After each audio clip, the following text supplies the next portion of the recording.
आपल्यासोबत माजी मंत्री हर्षवर्धन पाटील आहेत. भाऊ, काय सांगाल? आत्ताच राष्ट्रवादी काँग्रेसकडून आपल्याला EB फॉर्मचा घेण्यासाठी निरोप आलेला आहे. एकंदरीत किती तारखेला फॉर्म भरला जाणार आहे?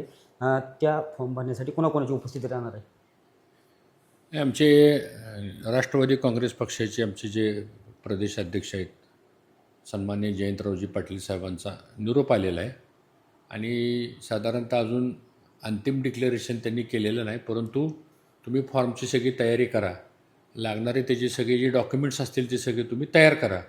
आणि मला वाटतं ती सगळी तयारी आमच्याकडून आता सुरू झालेली आहे आणि पक्षाचा अंतिम उमेदवारीचा निर्णय ऑफिशियली अगोदर मला असं वाटतं की महाविकास आघाडीला कुठल्या कुठल्या पक्षाला किती जागा मिळाल्या आहेत त्या जागेची संख्येची घोषणा होईल आणि त्यानंतर मग जो तो पक्ष आपल्या वाट्याला आलेल्या ज्या जागा आहेत त्या जागेप्रमाणे उमेदवारांची नावं ऑफिशियली ते डिक्लेअर करतील. परंतु मी माझी फॉर्म भरण्याची तयारीची प्रक्रिया सुरू केलेली आहे आणि 24 तारखेला साधारणतः 11:30 ते 12च्या दरम्यान राष्ट्रवादी काँग्रेस पक्षाच्या शरदचंद्रजी पवार पक्षाच्या वतीनं मी 200 इंदापूर विधानसभा मतदारसंघामध्ये मी माझा अर्ज दाखल करण्याचा आम्ही सर्व कार्यकर्त्यांनी या ठिकाणी ठरवलेलं आहे. संसदरत्न खासदार सुप्रियाताई यांना ह्या येतील, त्यानंतर पक्षाचे जिल्हाध्यक्ष आणि इतर पण काही मंडळी येतील, कारण आता सगळ्यांचीच घाई आहे फॉर्म भरण्याची. त्याने त्या दिवशी आमच्या तालुक्यातले जे सगळे प्रमुख कार्यकर्ते आहेत आणि त्या सगळ्या कार्यकर्त्यांना पण आम्ही निमंत्रण देऊ आणि त्या पद्धतीनं फॉर्म भरण्याची प्रक्रिया 24 तारखेला होईल असं नियोजन आम्ही केलेलं आहे. राष्ट्रवादी काँग्रेसचेच प्रवीण माने सध्या अपक्ष निवडणूक लढवण्याच्या तयारीत आहेत. उद्या एकंदरीत ते अपक्ष फॉर्म भरणार आहेत. यामुळे कितपत तोटा होऊ शकतो? कशा पद्धतीने पाहता त्यांच्या उमेदवार? नाही, मला असं वाटतं की आपण सर्वजण आदरणीय पवारसाहेबांना मानणारी कार्यकर्ते आहेत. मग आमचे प्रवीण माने असतील किंवा आप्पासाहेब जगदाळे असतील किंवा आणखीन जे कोणी आमच्या पक्षामध्ये सगळे जे आहेत ते आम्ही सगळे एका पक्षात आहोत आणि शेवटी पक्षात एकत्र काम करायचं म्हणल्यानंतर मला असं वाटतं की पक्षाने निर्णय एकदा घेतल्यानंतर त्या निर्णयाचा सन्मान सर्वांनी ठेवा. आणि माझं आव्हान आहे की शेवटी पवारसाहेबांचं नेतृत्व, पवारसाहेबांचं राजकारण आज अडचणीत आहे. पवारसाहेब महाराष्ट्रामध्ये परिवर्तन करू पाहत आहेत.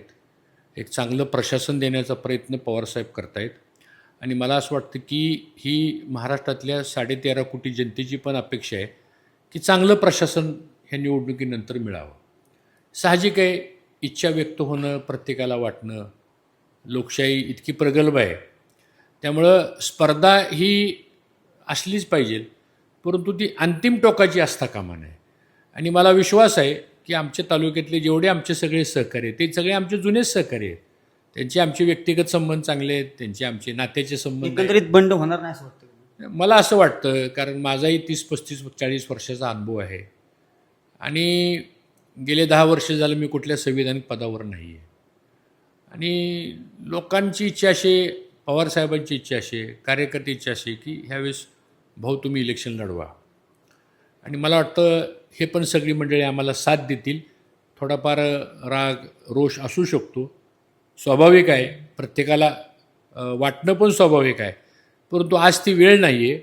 शेवटी सरकार आल्यानंतर सगळ्यांचीच त्याच्यामध्ये कामं होतील, सगळ्यांना त्याच्यामध्ये सामावून घेतलं जाईल आणि राजकारणामध्ये काही गोष्टी थांबवा पण लागतात.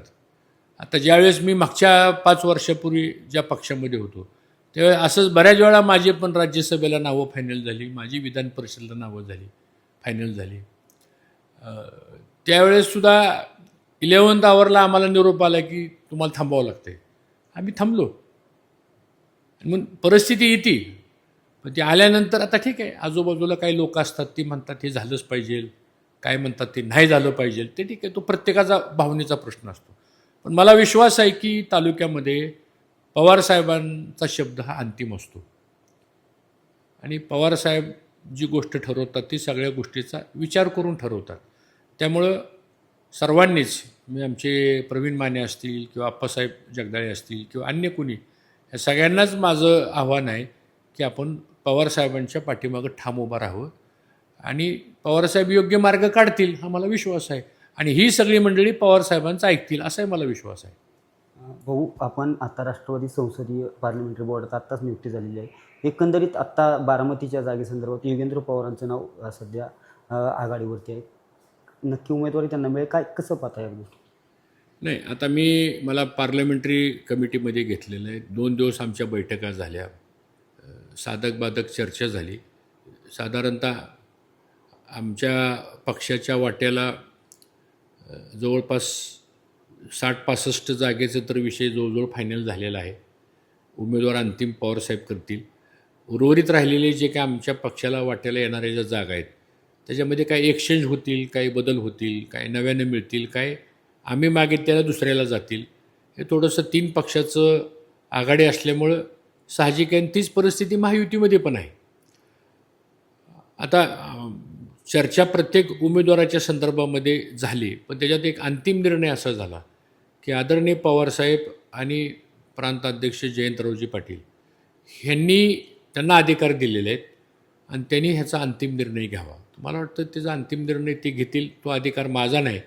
पण चांगल्या नावावर चर्चा झाली. मी एवढंच सांगेन की खूप चांगले उमेदवार आम्हाला, ज्याला आपण म्हणतो इलेक्टिव्ह मेरिट्स आणि निवडून येण्याची क्षमता, आणि प्रत्येक मतदारसंघ पवारसाहेबांचा 60-65 वर्षाचा प्रदीर्घ अनुभव महाराष्ट्रातला आहे. त्यांना प्रत्येक मतदारसंघातले इक्वेशन्स माहितीत, त्यांना प्रत्येक मतदारसंघामधले कार्यकर्ते माहितीत, प्रत्येक कार्यकर्त्याची किती कॅपॅसिटी आहे ते माहिती, आणि त्यामुळं ते सगळा विचार करून निर्णय घेतील. त्यामुळं आमच्या महाविकास आघाडीचा स्ट्राईक रेट हा चांगलाच राहील. आणि लोकसभेला जे वातावरण होतं त्या वातावरणात काही फार बदल झालेला नाही आहे. आणि त्याहीपेक्षा मला असं वाटतं की त्या वातावरणामध्ये अधिक भर पडणार आहे. कारण लोकसभेला जे 4-5 फॅक्टर होते की ज्याच्यामुळं महाविकास आघाडीला मतदान झालं, त्याच्यातले 2-3 फॅक्टर तर रिलेव्हंट आहेत की जे विधानसभेच्या निवडणुकीशी संबंधित आहेत. हा एक मुद्दा आहे. दुसरं मला आश्चर्य वाटतं की महायुतीच्या सरकारने मागच्या 15 दिवसामध्ये जे 112 निर्णय घेतले, दुर्दैव आहे की निवडणूक आयोगाने ते निर्णय स्थगित केले. GR काढायचा नाही म्हणून सांगितले, काढला GR तर स्थगित केला. अगदी लाडकी बहीणसारखी योजनासुद्धा. आणि ह्याच्यावर निवडणूक आयोगाने नाराजी व्यक्त केली. म्हणजे ह्याचा अर्थ असा आहे की घाईगडबडीत घेतलेले निर्णय, मतदारांच्यावरती प्रभाव टाकणारे निर्णय, किंबहुना काय मतदारांना प्रलोभन दाखवणारे निर्णय, यामुळंच कदाचित निवडणूक आयोगाने हा निर्णय घेतला असेल. आणि त्यामुळं लोकांच्या लक्षात आलेलं आहे की लोकसभेच्या निवडणुकीचा पराभव झाल्यानंतर आता आपल्याला हे सगळे निर्णय घेऊन आपल्या मागं काय माणसं येतील का. पण महाराष्ट्रातली जनता खूप हुशार आहे आणि मला वाटतं योग्य निर्णय घेईल. आता हे सगळं निवडणूक प्रोसेस, पहिली प्रक्रिया होऊ द्या. आत्ता पहिल्यांदा जागा जाहीर करणं, नंतर तिकीट वाटप जाहीर करणं, त्यानंतर फॉर्म भरणं, त्याच्यानंतर काही ठिकाणी कोणी अपक्ष वगैरे काय भरले तर त्याला समजून सांगून ते विड्रॉ करणं. 4 तारखेला अंतिम चित्र स्पष्ट झाल्यानंतर मग निवडणुकीची खऱ्या अर्थानं प्रक्रिया सुरू होईल. तोपर्यंत दिवाळी पण होती.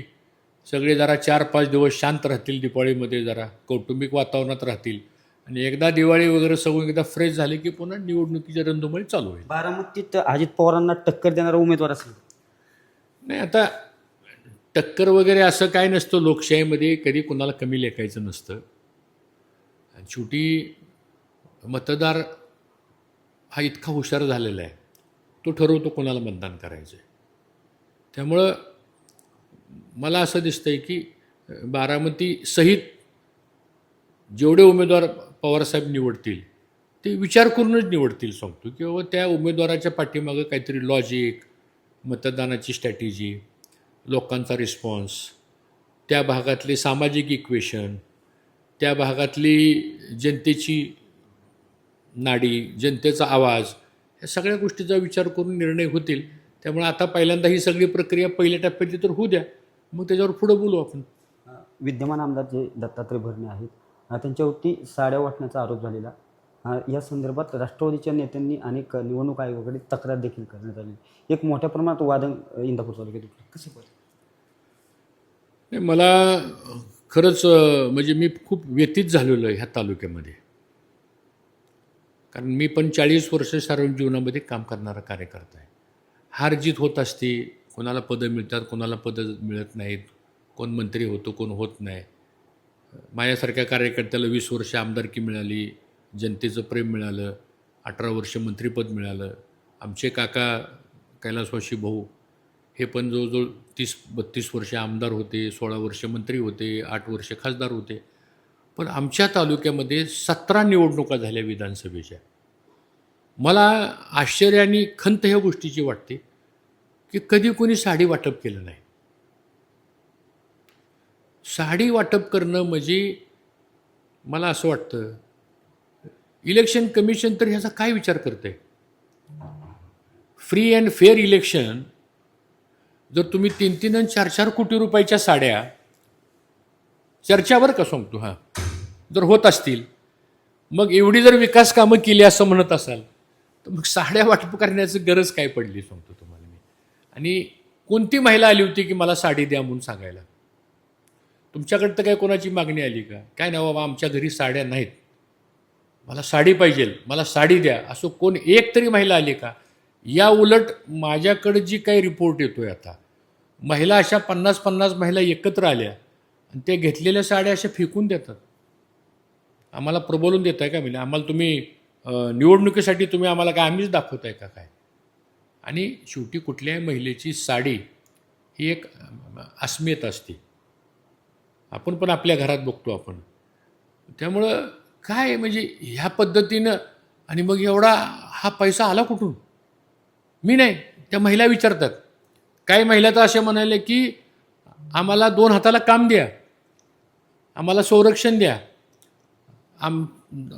आमची कामाची व्यवस्था करा. ते राहिलं बाजूला, ही तुम्हाला कुणी साडी मागितली? याचा मला वाटतं तक्रार पण आमच्या पक्षाच्या वतीने करण्यात आलेली आहे. या अशा प्रथा आणि अशी प्रवृत्ती असू नये. तुम्ही लोकांच्या समोर जावा, डिबेट करा, भूमिका मांडा. तुम्ही केलेत ना कामं मोठमोठी, ठीक आहे, तुम्ही 10 वर्ष खूप कामं केली असं तुम्ही म्हणता, तर मला वाटतं ती कामं तुम्ही लोकांच्या पुढे मांडा ना. लोकांना सांगा ह्या केलेल्या कामाच्या जोरावर मला मतदान करा, किंवा ही मी तुमची विकास कामं केली. ठीक आहे, आता ही सगळी जनता शांतपणे बघती तालुक्यामध्ये. मला कोणावर टीका करायची नाही. आमचं एकच लक्ष आहे लोकांच्यापर्यंत जाणे, लोकांना हात जोडणे, लोकांना सांगणे बाबा आम्ही तुमच्यासाठी उभा आहे, आम्हाला संधी द्या. संधी दिली तर पुढची 5 वर्ष अतिशय प्रामाणिकपणे लोकांची आम्ही कामं करू. अंकिताताईंनी लँड क्रुझर गाडी ही दत्ता भरणे यांनी ठेकेदाराच्या नावावर घेतली होती. त्यावर दत्तात्रय भरणे असे म्हणालेत की माझा जन्म हा बंगल्यात झालेला आहे आणि मोठी गाडी असेल ती माझ्या परिवारातच यायची पहिली तालुक्यातील. तर कोणाची परिस्थिती कशी आहे ही जनतेला माहिती आहे. एक प्रकारे तुमच्यावर त्यांनी आरोप केले होते. ते काय बोलले मला काय माहीत नाही. आणि कोणाकडे कुठली गाडी आणि कोणाकडे कुठला बंगला आहे त्या खोलामध्ये मी जाऊ इच्छित नाही. कारण आम्ही पण एक राजकारणामध्ये आम्ही एक दर्जा पाळणारी लोक आहोत. ठीक आहे, ती लोकांना माहीत असतं कोणाचं काय झालेलं आहे ते, त्यामुळे त्याच्यावर काय मला कॉमेंट्स करण्यासारखं फार आवश्यक आहे असं मला वाटत नाही. ते म्हणतात की पवारसाहेब मला आदरणीय आहेत, पण माझी लढाई ही हर्षवर्धन पाटील यांच्याशी आहे. मी त्यांचा आभार मानतो की त्यांनी पवारसाहेबाबद्दल आदरणीय शब्द उच्चारला. कारण ज्या पवारसाहेबांनी तुम्हाला जिल्हा परिषदेचं अध्यक्ष केलं, ज्या पवारसाहेबांनी तुम्हाला 2014ला मी एवढं सहकार्य करूनसुद्धा मला डावलून तुम्हाला तिकीट दिलं, निवडून आणलं, ज्या पवारसाहेबांनी 2019ला तुम्हाला दुसऱ्यांदा तिकीट दिलं, निवडून आणलं, राज्यमंत्री केलं, एवढं सगळं पवारसाहेबांनी तुमच्यासाठी केलं. एवढं जर माझ्यासाठी कुणी एका नेत्याने जर केलं असताना मी आयुष्यभर ते नेत्याला सोडलं नसतं. खरं सांगतो, आपली संस्कृती आहे. जो माणूस आपल्या मागं उभा राहतो ना त्याच्यासाठी आपण उभं राहिलं पाहिजे. आणि मग आदरणीय व्यक्ती पवारसाहेब जर आहेत तर मग मागच्या 1-1.5 वर्षापूर्वी जे राजकीय नाट्य झालं महाराष्ट्रामध्ये आणि पवारसाहेब एकी पडले. निवडणूक आयोगाच्या हिअरिंगला पवारसाहेब जायचे, पवारसाहेबांच्याकडे कार्यकर्ता राहिला नाही, आमदार राहिला नाही. अशा वेळेस तुम्ही जर ते आदरणीय नेते आहेत हे तुमच्या डोक्यात जर होतं तर त्यावेळेस तुम्ही त्यांच्या पशीच राहायला पाहिजे होतं, असं माझं मत आहे. आता ज्यावेळेस तुमची निष्ठा दाखवण्याची वेळ येते त्यावेळेस तुम्ही त्यांना सोडून जायचं, आणि ज्यावेळेस सगळं आता आपल्या हातात जायला लागलेलं आहे त्यावेळेस ते माझे आदरणीय नेते म्हणायचे. हां, आणि माझी आणि त्यांची काय व्यक्तिगत भांडण आहे? म्हणजे माझी आणि त्यांची निवडणूकच नाही आहे. इंदापूर विधानसभेची निवडणूक किंवा बारामती लोकसभा मतदारसंघातली जी निवडणूक आहे ही मतदार पवारसाहेबाकडेच बघतायत. कारण ह्या वयामध्ये सुद्धा हा माणूस आपल्याकरता झगडतोय. आपल्या सगळ्यांचं काम आहे की पवारसाहेबाच्या मागे उभं राहायचं. तेव्हा मला असं वाटतं की जनता खूप हुशार आहे. त्यांनी लोकसभेला दाखवून दिलेलंच आहे, त्याहीपेक्षा मोठ्या प्रमाणात उद्याच्या विधानसभेला ते दाखवतील. भाऊ, आपल्याला राजकारणाचा प्रदीर्घ अनुभव आहे. या वर्षीच्या निवडणुकीत आता प्रचाराला देखील बऱ्यापैकी सुरुवात झालेली आहे. कशा पद्धतीने चित्र असेल? गावागावात तुम्ही वस्त्या वाड्यावरती फिरताय, कशा पद्धतीने पूर्वीच्या निवडणुका या निवडणुकीत कशा पद्धतीचा बदल पाहता येईल? नाही, निवडणुकीचा प्रचार करण्यासारखी ही निवडणूक नाही असं माझं मत आहे. प्रचार कधी करावा लागतो? एखादी गोष्ट लोकांना निवडणुकीची किंवा उमेदवाराची किंवा त्याच्या कामाची त्याला माहिती करून देण्यासाठी आणि त्याला त्या गोष्टी समजून सांगण्यासाठी जावं लागतं. आणि हे तुम्ही आमच्यासाठी करा आणि तुम्ही आम्हाला मतदान द्या, ह्याच्या पलीकडे निवडणूक गेली असं माझं मत आहे. ही निवडणूक आता जनतेच्या हातात गेलेली आहे. बारकाईने बघा तुम्ही, जनतेला चिन्ह माहिती, जनतेला नेता माहिती, जनतेला कुणी कोणाला फसवलं ते माहिती, जनतेला कुणी भ्रष्टाचार केला ते माहिती, जनतेशी कोण कसं वागलं हे माहिती, कुणाला कुणी किती त्रास दिला हे सगळं माहिती. त्यामुळे ह्या सगळ्या गोष्टी लोकांना माहीत असल्यामुळं ही निवडणूक, म्हणजे महाराष्ट्रातलं बोलतोय मी, इंदापूरचं नाही, ही निवडणूक आता महाराष्ट्रातली जनता ही त्यांच्या हातात निवडणूक गेलेली आहे. आता हे एक औपचारिकता असते, जायचं, सभा घ्यायच्या, भाषणं करायची. हां, बऱ्याच वेळा भाषणाला गेल्यानंतर आपलीच माणसं पुढं बसलेली असतात, सांगतो हा, किंवा आणलेली असतात माणसं, समजा कोणी ज्याचं कोणाचं असेल. पण ही पहिली निवडणूक अशी आहे की ह्या निवडणुकीमध्ये जनतेच्या हातात निवडणूक गेलेली आहे. दुसरी गोष्ट, ह्या निवडणुकीचा दुसरा एक फॉर्म्युला मी तुम्हाला आजच सांगतो, ही निवडणूक धनशक्ती विरुद्ध जनशक्ती होणार आहे. आणि लोकशाहीमध्ये धनापेक्षा जनता श्रेष्ठ आहे. कारण डॉक्टर बाबासाहेब आंबेडकरांनी त्यांना मताचा अधिकार जो दिलेला आहे तो माणूस विचार करून मतदान करेल. आणि मला जे चित्र दिसतंय आता की लोकांचा कल तुम्हालाही जाणवत असेल, मीडियावाल्यांना सुद्धा, तुम्ही बघा तुम्ही, हां, एवढ्या सगळ्या योजना आणल्या, एवढं सगळं केलं तरी पण लोकांच्यामध्ये उठाव होत नाही. लोक ह्या योजनेबद्दल क्रिटिसाइज करतात आणि लोकांना असं वाटतं की ही फॅब्रिकेटेड आहे, हे निवडणुकीपुरतं आहे.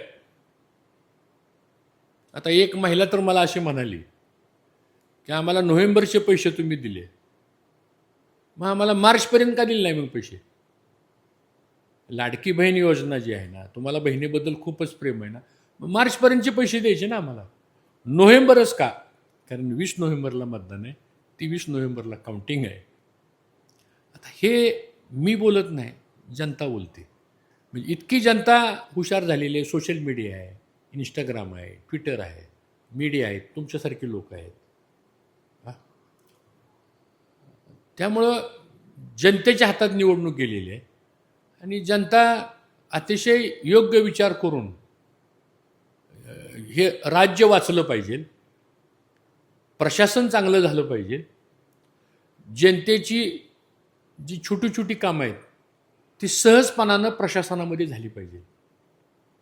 आणि प्रशासनाचा एक वचक आणि प्रशासनाचा एक दबदबा, कारण महाराष्ट्र राज्याची तुम्ही जर स्थिती बघितली तर मुळात महाराष्ट्र राज्याची निर्मिती ही कल्याणकारी राज्य म्हणून निर्माण झालेली आहे.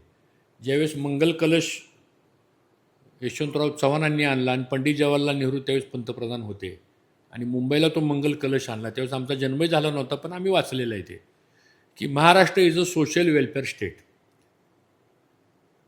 महाराष्ट्र एक कल्याणकारी राज्य आहे. मग कल्याणकारी राज्य म्हणल्यानंतर जनतेचं कल्याण हे प्रशासनामार्फत झालंच पाहिजे. जनतेसाठी राज्य चाललं पाहिजे. ही आपल्या सगळ्या पूर्वीच्या मुख्यमंत्र्यांचा जर आपण आलेख पाहिला, जेवढे मुख्यमंत्री होऊन गेले त्यांची कन्सेप्ट हाच होता. त्यामुळे हे लोकांच्या लक्षात आलेलं आहे. आणि विशेष करून तरुण वर्ग जो आहे, यंगस्टर्स, हा पण विचार करतोय की पुरोगामी विचाराचा महाराष्ट्र आहे.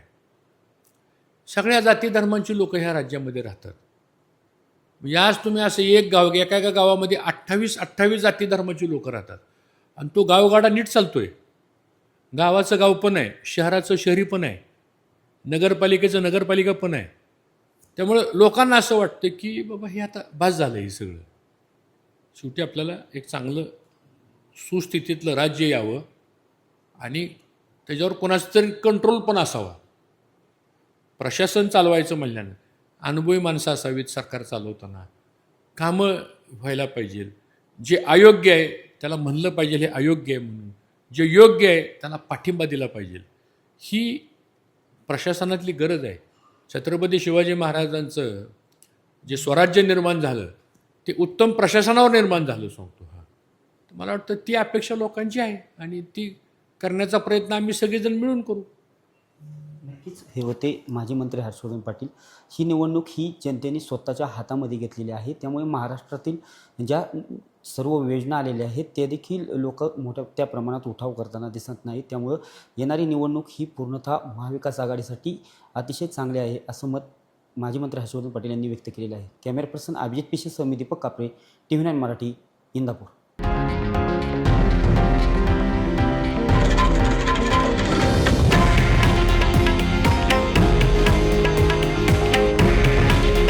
हे आहे देशातील नंबर 1 न्यूज नेटवर्क आणि आपण पाहत आहात TV9 मराठी.